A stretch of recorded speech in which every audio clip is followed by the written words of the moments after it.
একটা কথা বলতে হবে সবার আগে, বিবেকানন্দের সঙ্গে, রবীন্দ্রনাথের সঙ্গে, বিনয় বাদলের সঙ্গে, ক্ষুদিরাম বসুর সঙ্গে যদি আমি আমার তুলনা করি, তাহলে আমার থেকে বড় বোকা দুনিয়ায় দ্বিতীয় আর কেউ নেই। পৃথিবীতে একজন মানুষ আসে যে একটা মানুষ পুরো সমাজকে সংশোধন করে দেয়, সেই মানুষটার ধারে কেউ যেতে পারবে না। সে একটা গণ্ডির মধ্যে আবদ্ধ নয়। বিশ্বকবি রবীন্দ্রনাথ ঠাকুর বললেন, উত্তম নিশ্চিন্তে চলে অধমের সাথে, যিনি মধ্যম তিনি চলিবেন তফাতে। এখন কথা হচ্ছে, এই যেগুলো করছে, এই যে এই কল রেকর্ড দিয়ে দিল, সেই কল রেকর্ড দিয়ে দিল,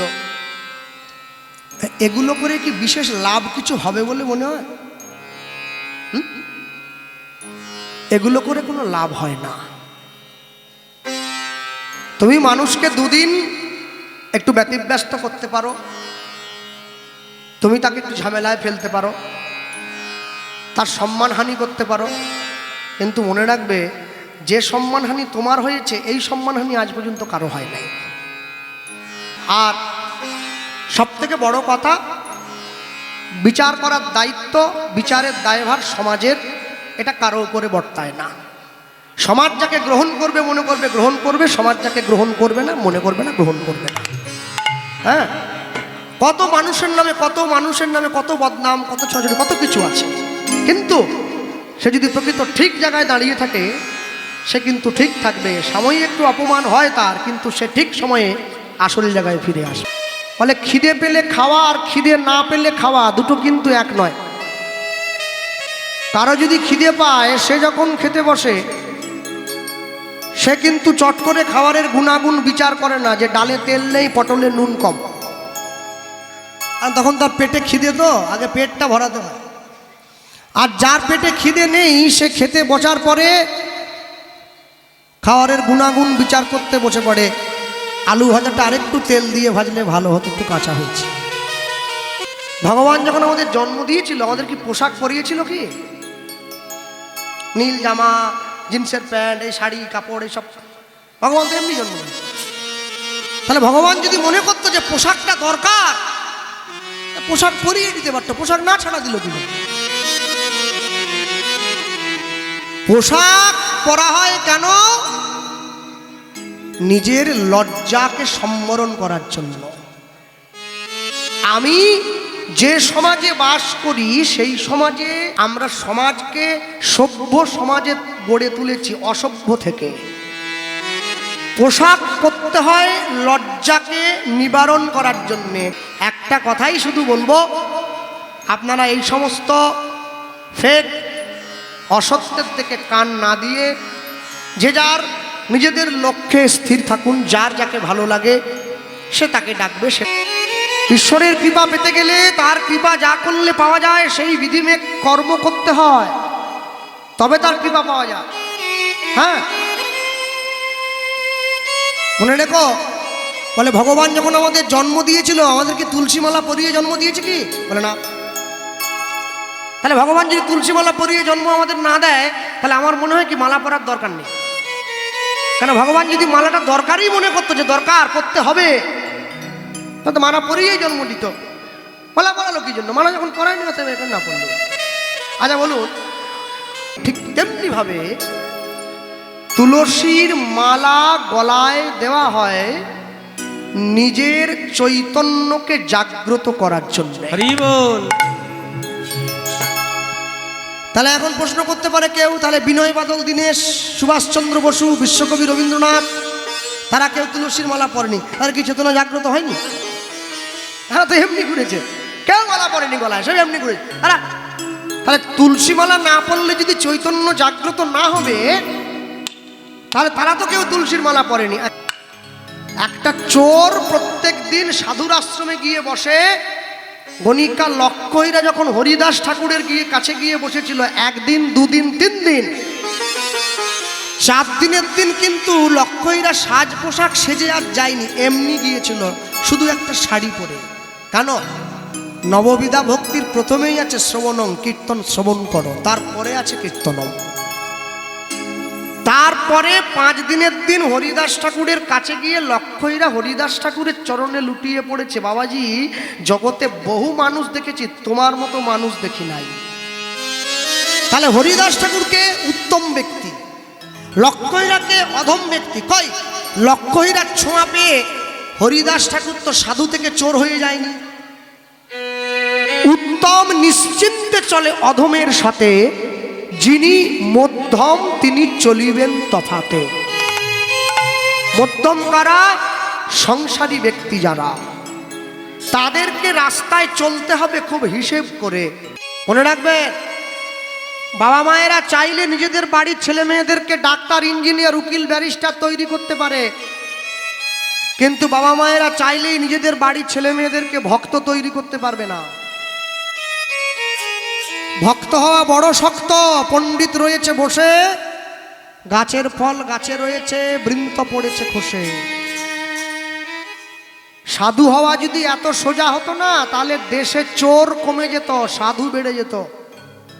দেশে চোর বেড়ে গেছে, সাধু কমে গেছে। মনে রাখবেন, সবাই সাধু হতে পারবে না। লটারির টিকিট সবাই কাটবে, কিন্তু পাবে যে কোনো একজনা। ভ্রমিতে ভ্রমিতে কোনো ভাগ্যবান জীব কোটি কল্প প্রসাদে পায় ভক্তিলতা বীজ। কেন পায় না? কি কারণ? বলে কেন পায় না জানো? আস্তে, এই যে মন্দিরটা দেখছেন, রাধা গোবিন্দের মন্দির, এই মন্দিরটা কারা বানিয়েছেন? আপনারা সকলে বানিয়েছেন তো, গ্রামের মানুষ? বেশ, আচ্ছা বলুন, ইট কাঠ চুন সুড়কি দিয়ে যে মন্দিরটা তৈরি করলেন আপনারা সবাই, এই মন্দিরটার দাম বেশি না ভগবান যে মন্দিরটা দিয়ে পাঠিয়েছে সেই মন্দিরটার দাম বেশি? কোনটা? হ্যাঁ মা কি বলছো? যে মন্দিরটা আপনারা গ্রামের মানুষ তৈরি করলেন সেটার দাম বেশি, না যে মন্দিরটা ভগবান দিয়ে পাঠালো সেটার দাম বেশি? বলুন। এইটা এইটা যা আছে ব্রহ্মাণ্ডে তা আছে দেহভাণ্ডে, তাই যদি হয়। আচ্ছা বলুন, যে মন্দিরটা আপনারা গ্রামের মানুষ সবাই মিলে বানালেন, সেই মন্দিরে প্রত্যেক দিন সন্ধ্যেবেলা করে কি জ্বালানো হয়? ধূপ, প্রদীপ, ধুনো, কর্পূর, ভগবানকে আরতি করা হয়। তাহলে যে মন্দির আপনারা নিজেরা পয়সা দিয়ে তৈরি করলেন, সেই মন্দিরে ধূপ জ্বালালেন, আর যে মন্দির ভগবান দিয়ে পাঠালো সেই মন্দিরে বিড়ি জ্বালালেন। ওটা যদি ইট কাঠ চুন সুড়কির মন্দির হয়, এটা দেহ মন্দির। তাহলে ইট কাঠ চুন সুড়কি দিয়ে তৈরি করা মন্দিরে ধূপ জ্বালায়, আর দেহ মন্দিরে সিগারেট জ্বালায়। যেদিন দেখবেন ভগবানের নাম নিতে গিয়ে আমাদের দেহ কম্পিত হচ্ছে, ভগবানের নাম নিতে গিয়ে আমার সর্ব অঙ্গে শিহরণ হয়, সেদিন বুঝবেন আমার অন্তরে কোথাও না কোথাও একটু হলেও ভক্তির প্রকাশ হয়েছে। এরপরে বললেন, হরি হরি বলিতে মোর নয়নে বহে নীর।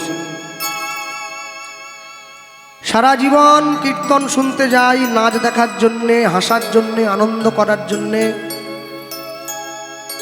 যেদিন ভগবানের নাম শুনতে গিয়ে হরিনামের আসনে বসে আমার চোখে জল আসবে, সেদিন আমি বুঝবো এতদিন পর আমার কীর্তন শোনা সার্থক হয়েছে। আমি সারা জীবন শুধু আনন্দ করার জন্য কীর্তন শুনতে যাই, আজকে আমি ভগবানের নাম শুনে কাঁদার জন্য হরিনামের আসনে গিয়ে বসেছি। মানুষের দরজায় মানুষের বেশে ভগবান এই কথাটাই প্রচার করলেন, কৃষ্ণ নাম কর জীব আর সব মিছে, পলাইবার পথ নাই দেখো জম আছে পিছে।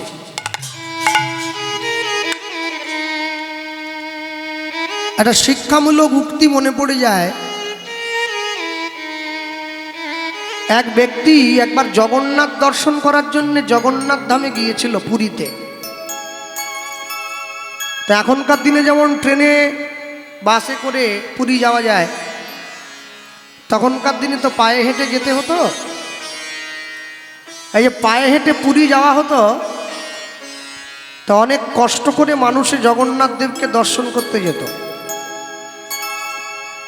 তো সেই ব্যক্তি যখন পুরীর মন্দিরে গিয়ে জগন্নাথ দেবকে দর্শন করার জন্য মন্দিরের ভেতরে ঢুকতে যাবেন, ঠিক সেই সময় জগন্নাথ মন্দিরের এক সেবক এসে সেই মানুষটিকে বাধা দিচ্ছে, বললেন আপনি ঢুকবেন না। যেই বলেছে আপনি ঢুকবেন না, তখন সেই ব্যক্তি বলছে কেন আমি ঢুকবো না, আমার দোষ কি? এত লোকে যাচ্ছে, তুমি তো কই কাউকে বারণ করো না, আমাকে বারণ করছো কেন? তিনি বললেন জগন্নাথ দেব আপনাকে ঢোকার অনুমতি দেয় নাই, তাই আপনি ঢুকবেন না। তাহলে এখানে এত মানুষ আছে, এত লোক আছে, এত মানুষ জগন্নাথ দেবের দর্শনে যাচ্ছে, আর জগন্নাথ দেব বেছে বেছে আমাকেই না বলল? হ্যাঁ, খেজুর গাছের তলায় দাঁড়িয়ে কেউ যদি আসতে মদের দোকানে বসে কেউ যদি দুধের গ্লাস হাতে নিয়ে দুধ খায়, লোক কিন্তু বিচার করবে না, লোক বলবে ও মদ খাচ্ছে। কেন? ও তো বসে আছে মদের দোকানে। তাহলে মদের দোকানে বসে কেউ দুধ খায় নাকি? মানুষের ধারণাটা হয়ে গেছে এরকম, মানুষ বাইরে থেকে দেখে চট করে বিচার করে নেয়, ভেতরে ঢুকতে হবে তো। বলছে আপনি ঢুকবেন না, জগন্নাথ দেব না। এত লোককে না বলেনি, আমাকে না বললো। বললো আপনাকে না বলেছে। কেন না বলেছে? বলে কি জন্য না বলেছে, আমার কারণটা বলো। বলে কেন না বলেছে জানেন? শুনুন।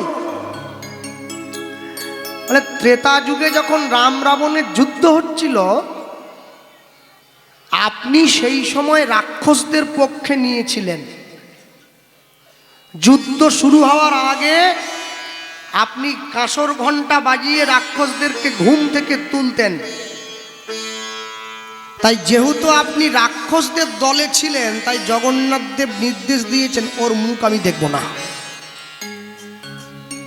যেই বলেছে না, সেই লোকটা একবারে আনন্দ করে মন্দিরের সেবককে বলছে দেখলাম না তোমাদের জগন্নাথের মুখ, যাও। তোমাদের জগন্নাথের ওই তো মুখ, বসে থাকো তোমাদের জগন্নাথ তার নিজের মুখ নিয়ে, নিজের মুখ নিজে দেখুক গিয়ে আয়নায়, দেখবো না জগন্নাথ, চলে যাচ্ছি বাড়ি। তো বাকি লোকেরা ডেকে জিজ্ঞাসা করছে ভাই, যে জগন্নাথকে দেখার জন্য তুমি এত দূর থেকে ছুটে এলে, সেই জগন্নাথ তোমার মুখ দেখবে না বলল, তুমি দুঃখ করো, তুমি কষ্ট পাও, তুমি চোখের জল ফেলো, তুমি কিনা হাসতে হাসতে বাড়ি যাচ্ছ। বলে শোনো, তোমরা শোনোনি পুরোহিত কি বলল? কি বলল? ত্রেতা যুগ থেকে জগন্নাথ আমার মুখটা মনে রেখেছে, আমি রাক্ষসদের দলে ছিলাম। তারপরে দাপর যুগ গেছে, তারপরে কলিযুগ গেছে, এই যুগে আমি জগন্নাথকে ভালোবেসে তাকে দেখতে এসেছি। তাহলে ভগবান যার মুখ মনে রেখেছে, সে ভগবানকে না দেখলেও চলবে, আমি না দেখি ভগবান তোমায় দেখছে। আমি জগন্নাথের মুখ দেখিনি, কিন্তু জগন্নাথ তো আমার মুখটা মনে রেখেছে, এতেই হবে। জগন্নাথ যদি আমার মুখ মনে রাখে, তাহলে আমার জগন্নাথের কাছে যাওয়ার কি দরকার? যারা গুরু দীক্ষা নিয়েছে, ভজন করে, ভগবানের নাম গায়, আমার গুরুদেব বলতেন যে শোনো, শিষ্য যখন গুরুদেবের নাম স্মরণে বসে, গুরুর দেওয়া নাম, সেই সময় যদি গুরুদেবের মুখটা মনে পড়ে তোমার, তুমি জানবে তোমার অর্ধেক ভজন ওখানেই হয়ে গেল।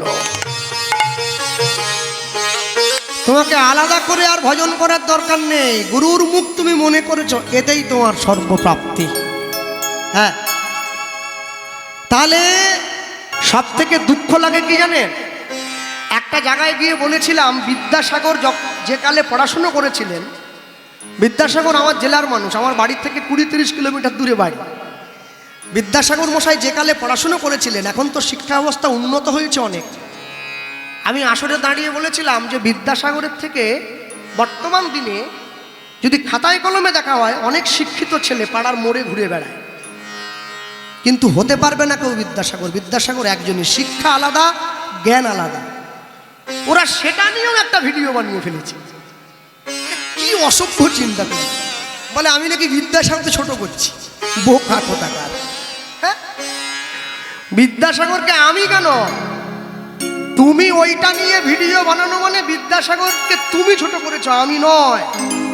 কেন? আমি কোনো উচ্চ পদের অফিসার নয়, আমি সাধারণ মানুষ, কিন্তু কীর্তন জগতে সবাই আমাকে চেনে। হ্যাঁ, এই যে মাইক দাদা ভাই বসে আছে, তখন ইউটিউব আসেনি, আজ থেকে 18 বছর আগে সিরাকল নস্কর পাড়া এর সঙ্গে আমার প্রথম সাক্ষাৎ হয়েছিল, 18 বছর আগে। তো এর কাছে দাঁড়িয়ে কেউ যদি বলে যে গোপাল কৃষ্ণ পাল বিদ্যাসাগরকে গালাগালি দিল, একে বলে ওটা বিশ্বাস করানো যাবে না, কারণ আমার সঙ্গে বসে কথা বলে। অতএব যারা কাছ থেকে আমার সঙ্গে বসে কথা বলেন, যারা জানেন, নতুন করে আমার কাউকে বোঝানোর কিছু নেই। আমি বলতে গিয়ে শুধু একটা কথাই বলবো, যার যেটা ভালো লাগবে সে সেটা গ্রহণ করবে। আজ বলতে গিয়ে সবার আগে যারা আমরা ভক্তি জগৎ আশ্রয় করেছি, আমরা সকলে জানি বৈষ্ণব জগতে 6 জন বৈষ্ণবকে আমরা দেখতে পাই। 6 জন বৈষ্ণবকে জয়রূপ সনাতন ভট্ট রঘুনাথ, সুজীব গোপাল ভট্ট দাস রঘুনাথ, এই 6 গোসাইয়ের করি চরণ বন্দন, যা হইতে বিঘ্ন নাশ অভীষ্ট পূরণ। জয়রূপ সনাতন ভট্ট রঘুনাথ, সুজীব গোপাল ভট্ট দাস রঘুনাথ, এই 6 গোসাইয়ের করি চরণ বন্দন, যা হইতে বিঘ্ন নাশ অভীষ্ট পূরণ। এই যে ষড়গোস্বামীর কথা আমরা আলোচনা করলাম, এই ষড়গোস্বামী শুধু নয়, বৈষ্ণব জগতে 4 জন ব্যক্তি আছেন যাদের শিরোপা আজ পর্যন্ত কেউ নষ্ট করে দিতে পারেনি। 4 জন ব্যক্তিকে প্রথমে আসুন। নামে ঠাকুর হরিদাস। হরিদাস ঠাকুরের মতো এত নাম, হরিনাম কীর্তন জগতে আজ পর্যন্ত কেউ গাইতে পারেনি। দিবানিশি 3 লক্ষ হরিনাম করত, মাসে 33-এ 90 লক্ষ নাম গাইত যে সাধু। তারপরে আসুন প্রণামে রঘুনাথ দাস। রঘুনাথ দাসের মতো করে প্রণাম কেউ করতে পারেনি। দিবানিশি প্রত্যেক দিন বৃন্দাবনে 1000 বার মাথা টুকে প্রণাম করত, শেষ জীবনে কপালের মাঝখানটা গর্ত হয়ে গিয়েছিল। 3 নম্বর আচার্য শ্রী রামানন্দ। রামানন্দ রায়ের মতো করে গৌর ভক্তির আচরণ আজ পর্যন্ত কেউ প্রচার করতে পারেনি। আর 4 হরিনাম প্রচারের শ্রীপাদ নিত্যানন্দ। নিতাই চাঁদের মতো করে হরিনাম প্রচার আজ পর্যন্ত কেউ করতে পারেনি বৈষ্ণব জগতে। জগাই মাদাইয়ের কাছে মার খেয়েও পর্যন্ত হরিনাম প্রচার করেছে। তারা বলতে গিয়ে এই যে ষড়গোস্বামী, তাদের মধ্যে থেকে এক গোস্বামীর কথা আমরা আলোচনা করব। লীলা মাধুর্য পরম বৈষ্ণব শ্রীল রঘুনাথ দাস গোস্বামীর জীবনী কথা। সবার আগে আমি বলতে গিয়ে বলবো আস্তে, এই হরিবাসর দীর্ঘদিনের পরিচিত এবং পুরনো হরিবাসর হুগলি জেলার আদিসপ্তক গ্রাম, মানে ব্যান্ডেল বলে একটা জায়গা আছে, হাওড়ার থেকে ট্রেন যায়। এই ব্যান্ডেল থেকে 21 কিলোমিটার দূরে একটা গ্রাম পড়ে, যে গ্রামটার নাম হচ্ছে আদিসপ্তক গ্রাম। এই আদিসপ্তক গ্রামে 2 জন জমিদার, একজন হচ্ছে হিরণ্য দাস, আরেকজন হচ্ছে গোবর্ধন দাস। একই মায়ের পেটে 2 ভাই। 2 ভাইয়ের কাজ কি ছিল না, 2 ভাই সারা বাংলার থেকে খাজনা আদায় করে দিল্লিতে হুসেন শাহের দরবারে পাঠাতো। 2 ভাইয়ের এই কর্মে খুশি হয়ে আজ থেকে 500 বছর আগে হুসেন শাহ এই 2 ভাইকে বেতন দিতেন বছরে 9.5 লক্ষ টাকা, যেটা বর্তমান বাজারে 100 কোটি টাকার সমান। তাহলে 2 ভাইয়ের জীবনে কোনো পয়সার অভাব ছিল না, গাড়ি বাড়ি সম্পত্তির অভাব ছিল না, একটা অভাব ছিল কিসের জানেন? এই 2 ভাইয়ের কোনো সন্তান ছিল না জমিদারিটা ভোগ করার মতো। নিত্য নিত্য গিয়ে ভগবানের কাছে জানাতো, প্রভু একটা সন্তান দাও, আমাদের মৃত্যুর পরে জমিদারিটা ভোগ করবে কে জমিদার হবে? ভগবান বলে, সন্তান তোমরা চাইছো বটে, কিন্তু আমি তোমাদের সন্তান দেব না। কেন জানো? তোমাদেরকে সন্তান দেইনি বলে তোমরা আমায় ডাকছো, যদি দিয়ে দেই তাহলে আর তো ডাকবে না। মানুষ যখন সুখে থাকে ভগবানকে ডাকে না, মানুষ যখন দুঃখে থাকে তখনই ভগবানকে ডাকে। আজকে দুই ভাই মনে মনে ঠিক করলো এতদিন পর্যন্ত নিজেদের জন্য সন্তান চেয়েছি, আজকে আমরা দুই ভাই মিলে যুক্তি করব, মন্দিরের মধ্যে বসে গোবিন্দের চরণটা ধরে বলবো আজকে আমাদের জন্য সন্তান চাইতে আসিনি, আজকে সন্তান চাইতে এসেছি, আমাদের মৃত্যুর পরে তোমার সেবা করবে কে, সেই জন্য একটা সন্তান দাও। বুদ্ধি করে দিয়েছে, ঘুরিয়ে নাক ধরাচ্ছে। ভগবানের মন্দিরে গিয়ে দুই ভাই গোবিন্দ চরণটা জড়িয়ে ধরে ভগবানকে বলছে, প্রভু এতদিন পর্যন্ত আমাদের জন্য সন্তান চাইলাম, আর আজকে সন্তান চাইতে এসছি আমাদের জন্য নয়, আমাদের মৃত্যুর পরে তোমার সেবা করবে কে, সেই জন্য একটা সন্তান দাও। ভগবানের মন্দিরের দরজাটা বন্ধ করে ভগবানকে চরণটা জড়িয়ে ধরেছে। ভগবান দৈববাণী করল, অচিরাতে তোমাদের ঘরে এক পুত্র সন্তান জন্ম গ্রহণ করিবে, আমার ভক্তির বলে সন্তান বলবান হইবে, এই সন্তান না রহিবে তোমাদের ঘরে, জগৎ মাঝে আমার লীলা কথা প্রচার করিবে তারে তারে, জগতে আমার লীলা কথা প্রচার করিবে তারে তারে। দুই ভাই ভগবানকে প্রণাম করে মন্দিরের বাইরে এসে চোখ মুখ মুছে এক ভাই আরেক ভাইকে বলছে, কিরে কি ভগবান তো বলল আমাদের ঘরে ছেলে হবে, পিতামাতার মৃত্যুর পরে পিণ্ড দান করে পিতামাতাকে পুত নামক নরক থেকে উদ্ধার করে বলে সন্তানকে বলা হয় পুত্র। তাহলে দুই ভাইকে ভগবান যে আশীর্বাদ করে গেল আমাদের ঘরে ছেলে হবে, বড় ভাই ছোট ভাইকে ডেকে বলছে, এই ভাই কার ঘরে হবে এটা তো বললো না, তুইও তো মন্দিরে ঢুকেছিলি আমিও তো মন্দিরে গেলাম, কার ঘরে হবে? দুই ভাই বলছে, যার হোক ঘরে হবে তো হলেই হলো। না না, এরপরে ভগবান বলল, শুনিসনি কি?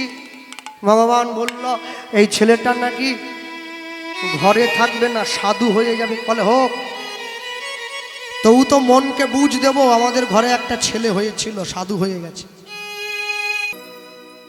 ভক্তমণ্ডলী মায়েরা, দুই ভাই মিলে যুক্তি করলো, যার ঘরেই ছেলে হোক আরেকজন যে ভাই থাকবে সেই ভাইয়ের সমস্ত সম্পত্তির অধিকার ওই ছেলেই পাবে।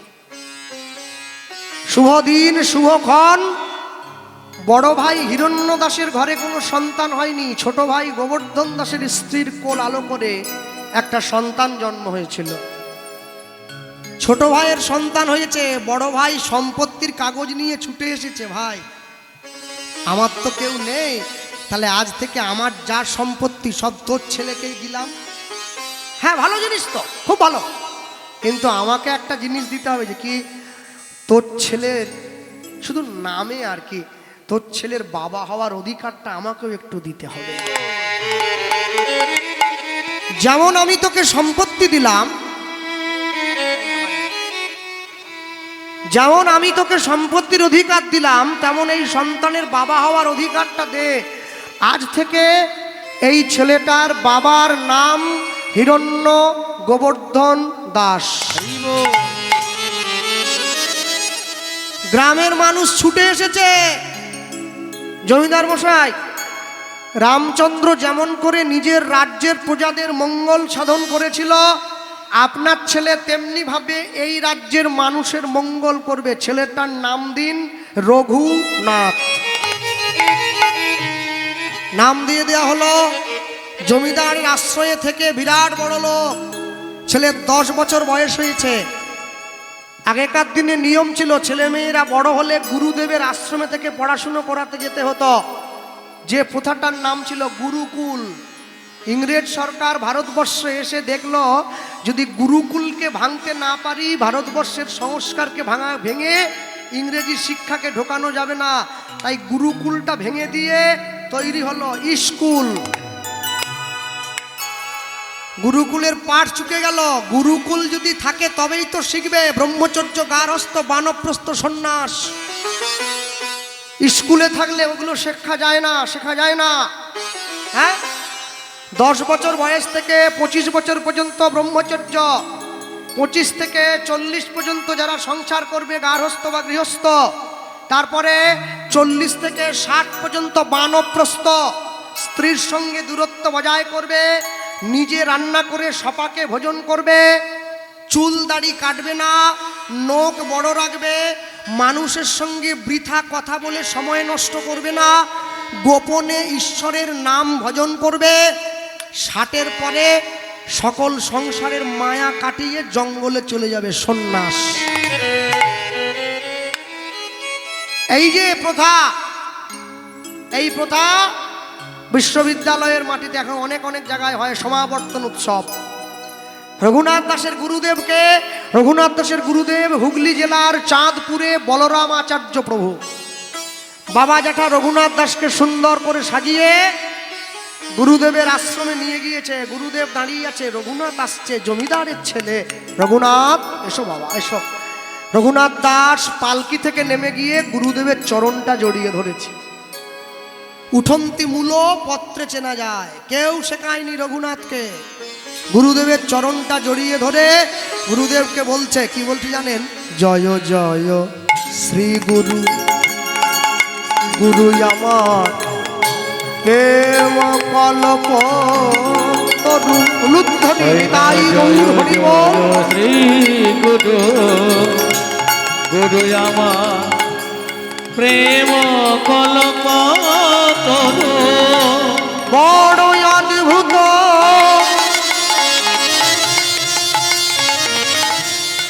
অদ্ভুত যাক পরকাশ, অদ্ভুত যাক পরকাশ। আস্তে, যারা সাধুগুরুর চরণ আশ্রয় করেছেন সকলে বুঝে গিয়েছেন এই গানটা কিন্তু আমার বানানো গান নয়, এটা মহাজন পথ। বড় অদ্ভুত যাক পরকাশ, বড় অদ্ভুত যাক পরকাশ, শ্রী গুরুদেবে অদ্ভুত প্রকাশ। গুরুদেবে অদ্ভুত প্রকাশ, ও যার কৃপাতে হয় মায়া নাশ। গুরু রূপে অদ্ভুত প্রকাশ, ইহলোচন আনন্দ ধাম, ইহলোচন আনন্দ ধাম, ইহলোচন আনন্দ ধাম। ইহলোচন আনন্দ ধাম। আমার হিয়া জ্ঞান ও গতিমির বড় জ্ঞান,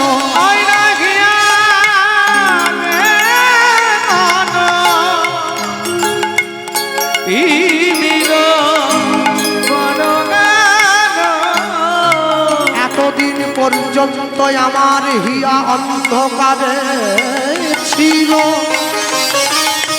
গুরুরূপী করুণা আমার হিয়া জ্ঞানের আলোয় উদ্ভাসিত হল। হিয়া অজ্ঞান অগতিমির বড় জ্ঞান,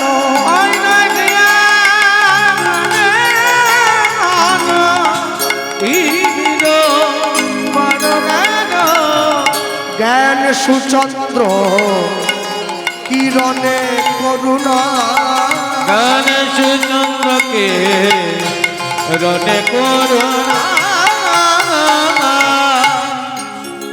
রঘুনাথ দাসকে বুকের মধ্যে জড়িয়ে ধরে গুরুদেব জিজ্ঞাসা করছে, রঘুনাথ এত ভালো ভালো কথাগুলো তুমি কোথায় শিখলে বাবা? গুরুদেব, কেউ শেখায়নি, কেউ শেখায়নি আমায়। আপনাকে দেখে আমার ভালো ভালো কথাগুলো মনে পড়ে গেল। যাকে দেখিলে মুখে আসে কৃষ্ণ নাম, জানিবে সেই বৈষ্ণব, তাকে করিবে প্রণাম। যাকে দেখে আপনার কৃষ্ণ নাম বলতে ইচ্ছে করবে, জানবেন তিনি ভক্ত, তিনি বৈষ্ণব। হ্যাঁ? আর যাকে আপনি দেখবেন মালা পরে আছে, তিলক পরে আছে, তারপরে ডিম ভাজা কিনে খাচ্ছে, খবরদার, খুব সাবধান। না, ওটা তো সাজা। হ্যাঁ, গুরুদেব রঘুনাথ দাসকে বুকের মধ্যে তুলে ধরে বলল, রঘুনাথ তুমি আমার আশ্রমে থাকবে? থাকবো তো। আপনার আশ্রমে থাকবো না, কোথায় থাকবো? থাকবো, এখানেই থাকবো। আচ্ছা দেখো বাবা, আমার আশ্রমে থাকলে কিন্তু কাজ করতে হবে। হ্যাঁ করবো। কি কাজ করবে? ঠাকুরের জন্য মালা গাঁথবো, ফুল তুলবো, মন্দির পরিষ্কার করব। তুমি জমিদারের ছেলে হয়ে মন্দির পরিষ্কার করবে? আগে হ্যাঁ করবো। রঘুনাথ দাসকে আশ্রমে রেখে দিয়ে বাবা জ্যাঠা দুইজন চলে গিয়েছে ঘরে। রঘুনাথ দাস গুরুদেবের আশ্রমে থেকে মন দিয়ে পড়াশুনো করছে। হ্যাঁ, যা যা ভালো লাগে শাস্ত্রবিদ্যা অধ্যয়ন করছে, পণ্ডিত হবে রঘুনাথ। একদিনকে গুরুদেব গিয়ে রঘুনাথ দাসের সামনে দাঁড়িয়ে বলছে, রঘুনাথ আমাদের আশ্রমে একজন মহাজ্ঞানী পণ্ডিত সাধু আসবেন। কে? আজকে আমাদের আশ্রমে নামাচার্য শিল ঠাকুর হরিদাস আসবেন, তুমি তাকে দেখতে যাবে? হ্যাঁ হ্যাঁ যাবো যাবো গুরুদেব, আমাকে নিয়ে চলুন না। কে আসবে দেখি একবার, চলুন নিয়ে চলুন। গুরুদেব রঘুনাথ দাসের সামনে গিয়ে বলছেন, রঘুনাথ হরিদাস ঠাকুর তো আমাদের আশ্রমে আসবে, আর হরিদাস ঠাকুরকে দেখার জন্য সবাই যাবে, তুমি কি যাবে বাবা? যাবো না, চলুন না। আশ্রমের সমস্ত ছাত্ররা মিলে সবাই ছুটে গিয়েছে, আর হরিদাস ঠাকুর এসে একটা আসনে বসেছে। সব ছাত্ররা সামনে লাইন দিয়ে সারি সারি বসে আছে, আর রঘুনাথ দাস সবার থেকে ছোট, সবার সামনে গিয়ে বসেছে। হরিদাস ঠাকুরের মুখের দিকে তাকিয়ে আছে এক দৃষ্টে। হরিদাস ঠাকুর রঘুনাথের দিকে তাকিয়ে বলছে, বাবা তুমি কে গো? বলে আমি কে সেটা পরে বলবো, আগে বলো তুমি কে? হরিদাস ঠাকুর বলছে, আমার নাম হরিদাস। বাহ, শোনো তুই কি জন্য এলে? বলে কেন এলাম জানিস? এই শোন, এতদিন পর্যন্ত সারা বিশ্বজগতের ভগবান দুই দেহ হয়ে লীলাবিলাস করেছে। লক্ষ্মীনারায়ণ, রাম সীতা, রাধা কৃষ্ণ কলিকালের মাটিতে। দুজন নয়, একজন হয়ে নেমে এলো মানুষের দরজায় প্রেম ভক্তি প্রচার করার জন্য। কি করে চিনবো? একজন হয়ে এলো, কি করে চিনবো? হরিদাস ঠাকুর বলছে, কি করে চিনবি জানিস? এই শোন, এসেছে ব্রজের বাঁকা কালো সখা, আয় তোরা দেখবি যায়, দেখবি যায় তোদের এই সোনার নদিয়া। এসেছে এসেছে ব্রজের বাঁকা। আস্তে একটু হাত তোলা যাবে?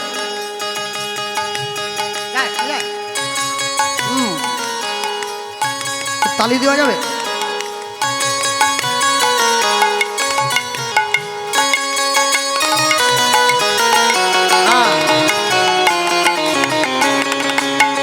এসেছে এসেছে ব্রজের বাঁকা কালো সখা, আয় তোরা দেখবি যায়, দেখবি যায় তোদের এই সোনার নদিয়া।